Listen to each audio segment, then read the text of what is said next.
Well, hello there. That's so lame. Hi, welcome. I'm Natalie. I like books and I love Jesus, so I thought, why not share that with the world? I've worn many hats in my day, in my life. I was a student, I went to college, I was a musician, I still am. Man, this is not going well. Why am I so nervous? I was a personal trainer for a while, still certified technically, and a nutrition coach. And I work for a media company. I've been working there for the last few years, but most important development of the last few years is that I became a Christian. I love talking with people about faith and my testimony. I look forward to doing that with you and learning about yours. But let's get to the topic at hand today. Who the heck am I? And what am I doing here? Well, like I said, I love Jesus and I love books, and I wanted to share that with a community of people who feel the same way. So I wanted to show you my little library. It's kind of sparse right now. I have more nonfiction on the bottom, but I also have a Kindle, and I am currently reading. I know what I'm reading. I'm just trying to open it to show you the cover. I am currently reading Crime and Punishment by Fyodor Dostoevsky. I'm about halfway through it, and it is interesting. Funnily enough, I wasn't sure if I was actually going to enjoy this book. I really love classics, so I started getting back into reading recently last fall. Everyone was talking about spooky vibes and cozy books and stuff like that, and I thought, what better way to get cozy than to read Gothic classics? So I read The Picture of Dorian Gray, loved it.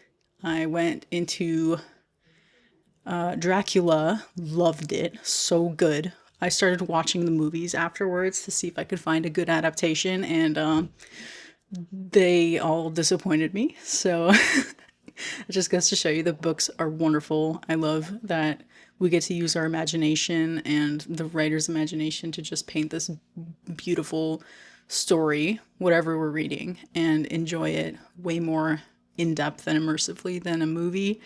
It's not to say I don't love movies. I absolutely love movies, but you get my point. Readers, you get my point. So I read Dracula, and then I went into Frankenstein because I was in a spooky vibe because it was fall. And afterwards, I was like, I want to get into Dostoevsky because I hear so many great things from all of these different booktubers. So I read White Nights.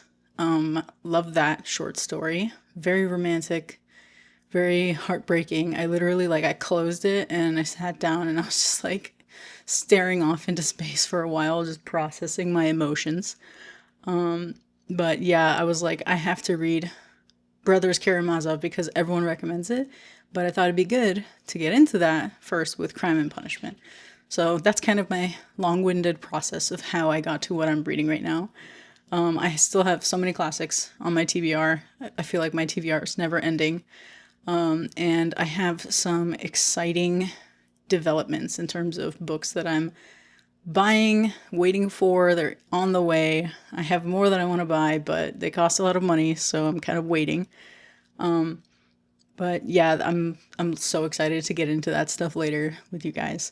But let me know in the comments down below what you're currently reading and what's on your TBR that you're most excited to read next, because I cannot stop watching booktuber videos and videos talking about book talk. I just made a TikTok. I haven't been using it since 2022 or something. I had TikTok for a little bit, and yeah, I deleted it, but I just downloaded it again, so it'll be cool to connect with you guys on there too. But let me know what you're reading. Let me know if there's anything fun TBR challenge wise that you're interested in. I already have some ideas, so I'm super excited to get into that soon. And don't forget to like and subscribe and hit the notifications so that you can follow along for more, because I am just getting started. I'm so excited. I want to get to know you guys and what you're reading. And I quickly wanted to say, so I named my channel Nat Reads Paperbacks because between hardcovers and paperbacks, I'm always going to pick a paperback. I mean, I know I have some, like a few hardcovers on here, like this Poe collection and this beautiful copy of Dracula that I had to buy after I read the book. I'm one of those people, I'll read something on Kindle and then be like, I love this so much. I wanted to buy it, not only as a trophy, okay? Not that I'm judging you for doing that, but also just because I knew I would want to read it again. Same thing with Picture of Dorian Gray. I'm trying not to buy every single book that comes to mind, but I'm looking forward to buying books that I actually want to read and I think I'm going to collect and own for a long time. And then I can lend it out to people, or if I get tired of it for whatever reason, I can put it in a little free library or something. So just give them more life. But I do love reading on my Kindle.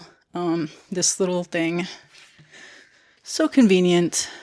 I read faster, but at the same time, I've been seeing a lot of videos about the study saying like that reading physical books, your frontal lobe gets activated more and you actually remember what you're reading more. So that's why I'm trying to switch back to physical books, but I do love reading on this. And yes, I am aware of the Kindle, Amazon, Audible, all that drama of, you know, you don't actually own what you're buying on it. You're just basically renting it for the licensing. So that's why I don't want to buy a ton of Kindle books anymore. I mean, I've only bought a handful or so, but DRM free is the way I'm going to go for foreseeable future purchases. But I still love using this for like checking out books on Libby and stuff like that. So, or if there's something that I'm not sure if I'm going to want to actually buy it and own it for a long time, then I might get like a cheaper copy of it on there if it's not on Libby or something. But that's kind of where I'm at. Or like when I go up to visit family, I like to take my Kindle because I can just read it on the train and I have a bunch of different options to read without lugging books around with me. But I do love books. Speaking of which, I have a physical copy of Crime and Punishment. I love this cover. It feels really nice and it's really flexible. I love that. That's why I like paperbacks. Hardcovers are just like, they're so rigid and a lot of the time they feel really bulky for no reason. I know they look good on a shelf, but I mean, what's the point if it's really annoying to hold it while I'm reading? So that's why I love paperbacks.